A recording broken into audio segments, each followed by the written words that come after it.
முதலிரவு அன்னைக்கு சரவணனுக்கு இவ்ளோ பெரிய ஆப்பு இருக்கும் அப்படின்னு சொல்லிட்டு கொஞ்சம் கூட எதிர்பார்க்கவே இல்ல சரவணன். முதலிரவு அறையில இப்படி ஒரு பயங்கரத்த ரம்யா நிகழ்த்துவாங்கன்னு சொல்லிட்டு எதிர்பார்க்கவே இல்ல. அப்படி என்னதான் நிகழ்ந்துச்சு அப்படின்னு சொல்லிட்டு தாங்க இந்த வீடியோல பார்க்க போறோம்.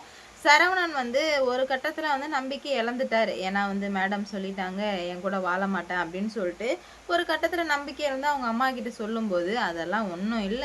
கல்யாணத்துக்கு முன்னாடி சொல்றதெல்லாம் ஆத்துல எழுதி வைக்கிற மாரி அது போயிடும். கல்யாணத்துக்கு அப்புறம் நீ கட்டின தாலி அவ கழுத்துல தானே இருக்கு. அதனால ஒண்ணும் பண்ண முடியாது.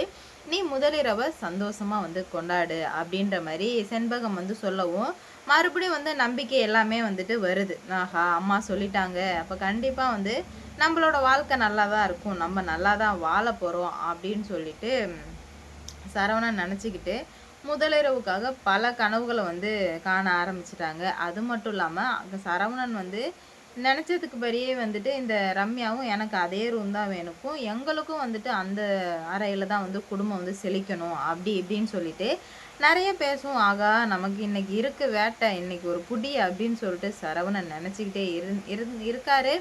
இப்போ வந்து அந்த ரூம்லேருந்து அன்னத்தையும் கார்த்திக்கையும் அடிச்சும் தொலைச்சிட்டு இங்கே கார்த்திக் ஒரு மூலையில் சோகமாக இருக்காங்க. அதை பார்த்துட்டு இந்த ரம்யா ரொம்பவே வந்து ஆனந்தமாக இருந்துட்டுருக்கா.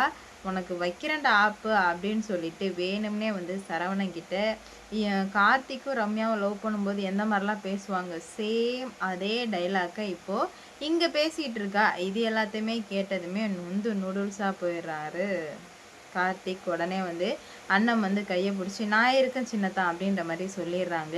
இங்கே இப்படி நடந்துட்டு இருக்கா. அங்கே ரூமுக்கு போய் சரவணன் உட்காந்துருக்காரு. உட்காந்ததுமே செம்ம சந்தோஷமாக அவ்வளோ உற்சாகமாக உட்காந்துட்டு இருக்காரு. ரம்யா கையில் பால். ரம்யா வந்து கீழே பால் எடுத்துகிட்டு வரான்னு சொல்லிட்டு கார்த்திகை வந்து வெறுப்பேற்றிட்டு அந்த பாலை வந்து எடுத்துகிட்டு போகிறா.